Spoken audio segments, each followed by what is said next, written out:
I'm going to read, I won't talk much. Dan will take care of talking.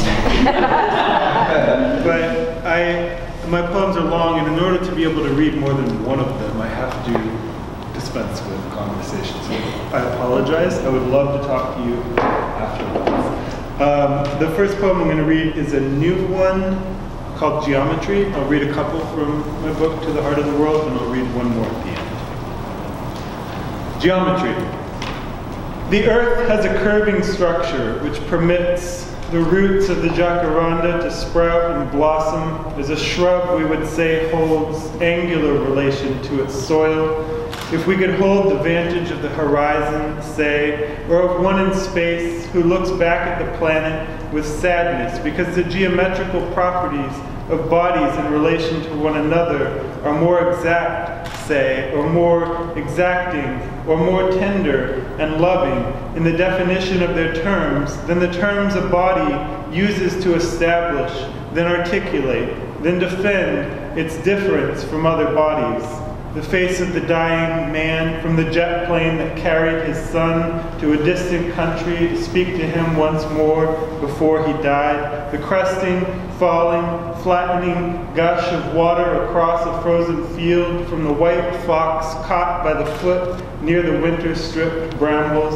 The dormant rose from the lapel of the senator's son. A woman's name from her being when a man destroys her body and leaves it to rot in a field. And look, for every market a farm, say, for every hour a proper boredom, for every ambiguity an exacting exploitation, and there's no leaving to stay, no changing the shape of difference. The planet's curving structure permits the illusion of horizon, permits perspective from which we can't depart, but like the soil which can be nothing but soil, yet produces the jacaranda, the sweet potato, the field of poppies, one can emerge as difference from oneself. Let's call that love. And in this matter, love, which none define beyond perspective, resembles forgiveness, say. It's total or not at all. You love difference or you don't. And if you do, I love you.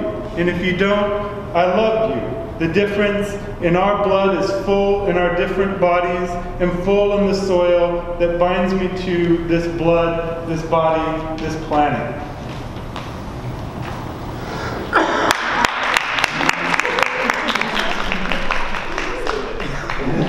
Thank you.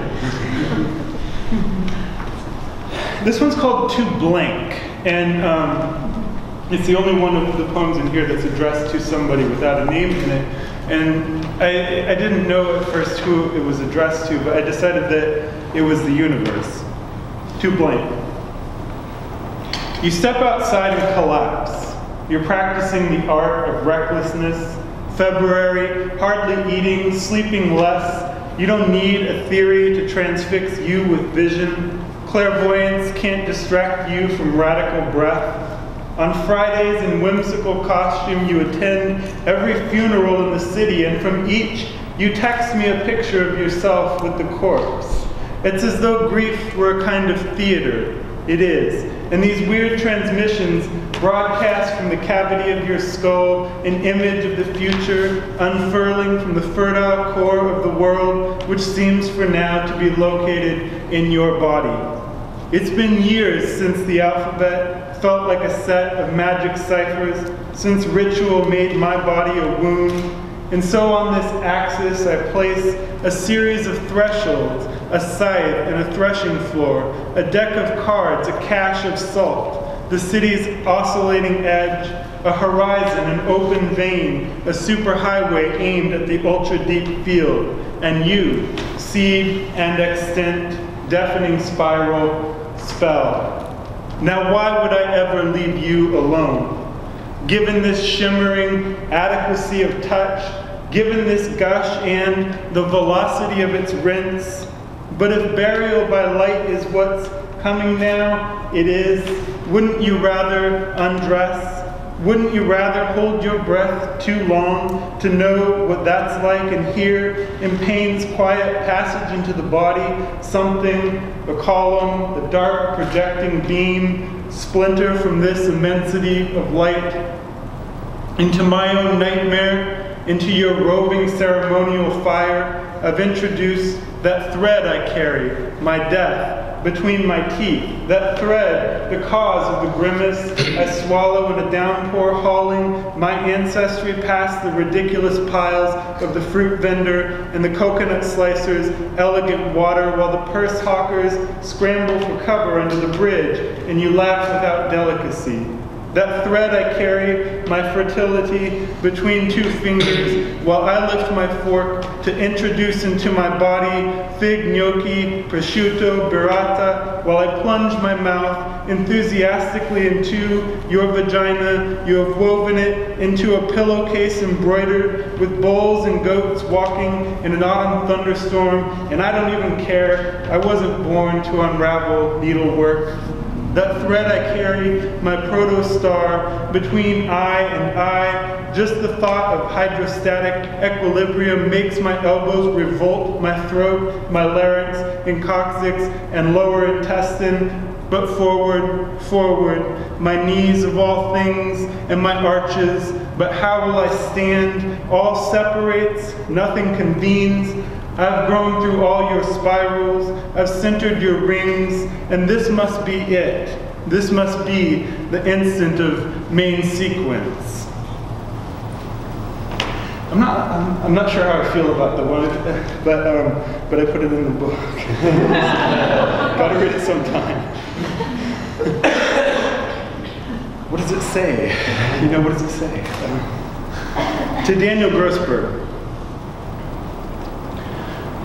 Life at last, total and divided, daytime, not single, but multiple, not one, at minimum, certainly two, not still, but roving, not shattered into 8 billion radiant visions, distracting one pure impulse, but also not surprised to find water in a clear glass resting on a table. And those who tell me they have swallowed light and a comprehensive hour of depth appear magnetic, although I believe they are mistaken, and must register also the tidal influence of distraction 8 times each minute, the disruption of poetry that is also poetry, locates the world as exactly in the world as a mug of coffee that splits apart from heat and rushes toward the counter's edge all at once. It all happens at once. The same one who is dying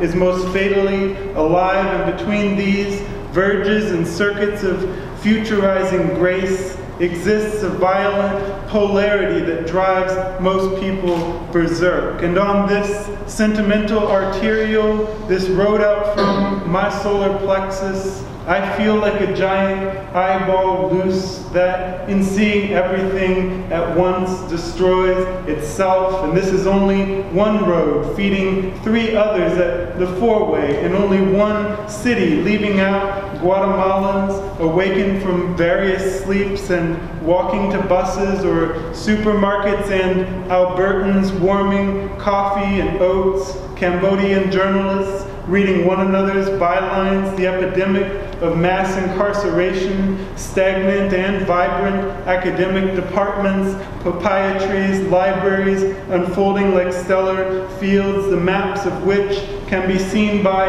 anyone in dog shit-filled parks where children play act varieties of police-state crackdown with force erasing every other where. What we want from reality is more reality, Zach said. And we're all alive at the same time, said a poet, probably. But the oxygen I circulate releases a carbon of doubt. A residue of me permeates bright awnings and balconies I breathe beneath, ducking the fossilizing sun. Correct me if I'm shredded by light, dispersing freckles and ultraviolet, shedding strips of torso, veritably splitting apart like a pointed question someone broke open, blank to my actually beating blood.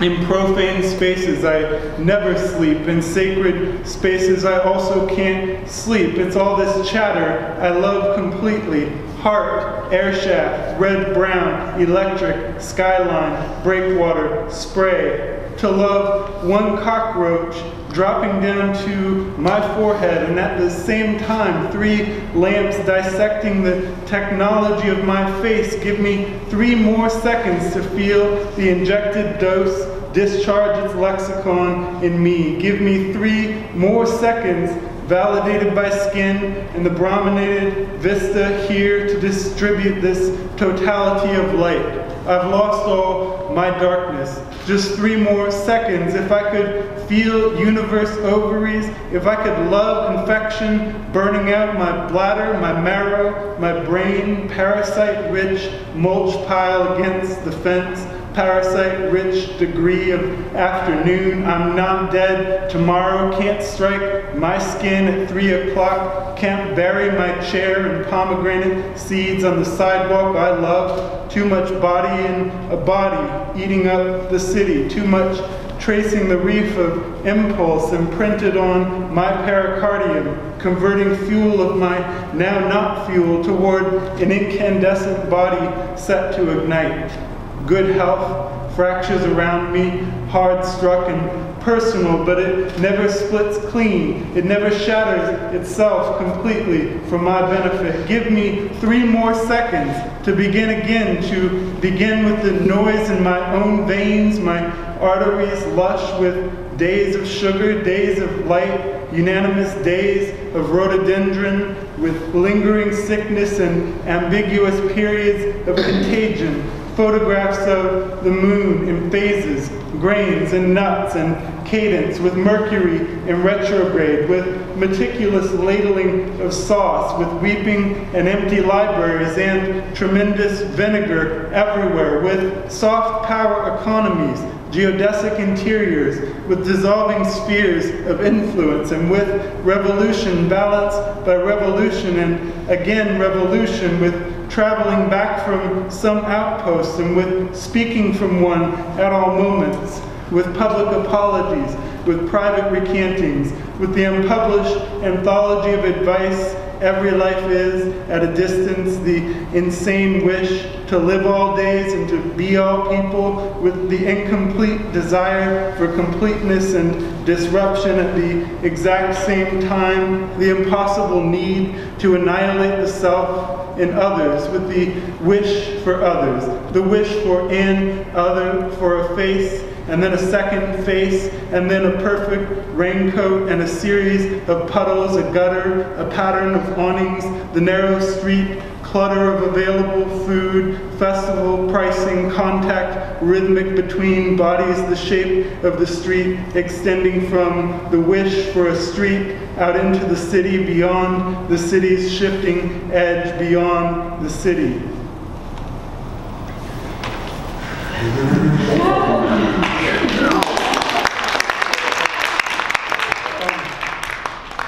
So I'm not going to read this other one, but I'll read a couple of shorter ones.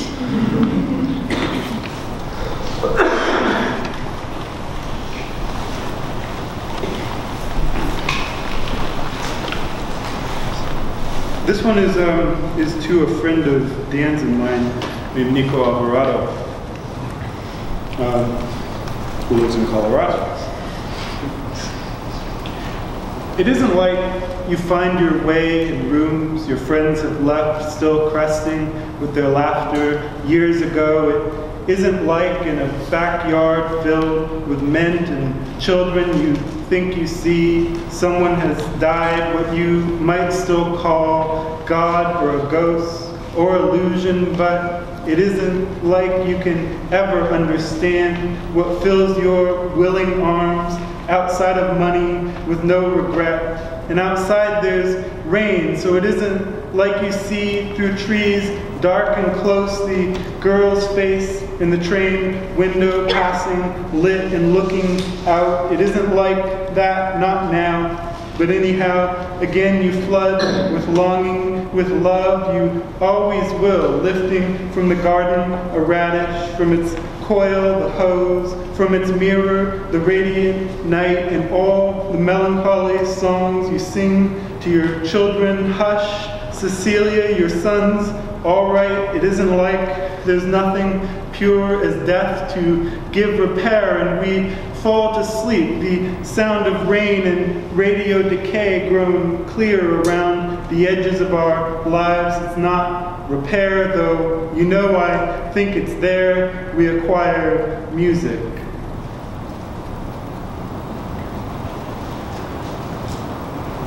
Point Clear. Point Clear is in Alabama, outside of Mobile, and there's a luxury hotel there called the Grand Hotel that I go to with my wife, who writes ad copy for the hotel, and feel alienated once a year or so. Point Clear. She feels alienated too. Days in the sway of paradox, slipping the neutral. Days arranging squares of absence with salt. At the hotel brunch, for instance, detailing a paradigmatic shift in aesthetics and the hierarchicalizing apparatus of ordinary speech. To the young politician whose commitment to the present is actually radical, his interest apparently real. Later, with the acting corporal at hospitality, swapping stories of plagiarized grace over macadamia cookies and the placid cosmetic of wealth. What crashes through the money's mostly warm, men selecting men, women talking like men, co-opted by men in paradise, losing pursuit or acquiring the urge to drink too much in one morning so as to puke prosaically on the fresh swept bricks by midday. Idleness produces this veneer we call familial, conversation a simulacrum of intimacy, thanks to the anxiety we each feel when it's clear that something definite has been said and the endless unfolding joke must end. Then someone gets up for coffee or wanders off to schedule a babysitter.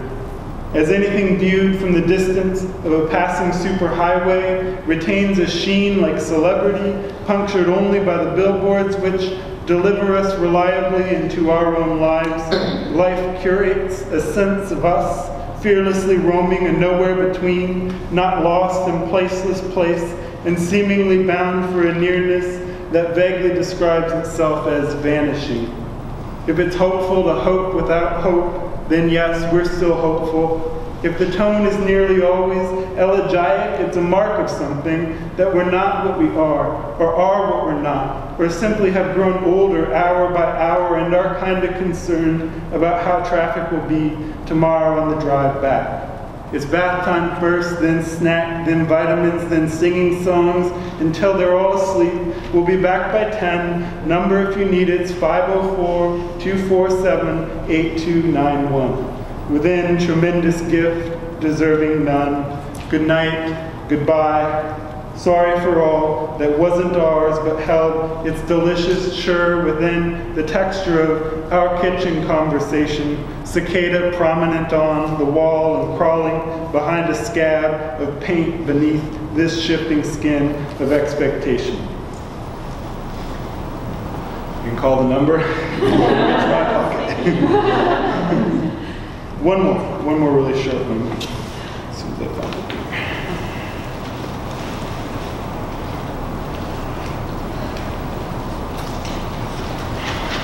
Sorry. This is 200 Dealey. Hunter Dealey was a student of mine who died of heroin overdose a couple of years ago. I miss him quite a lot. 200 Dealey.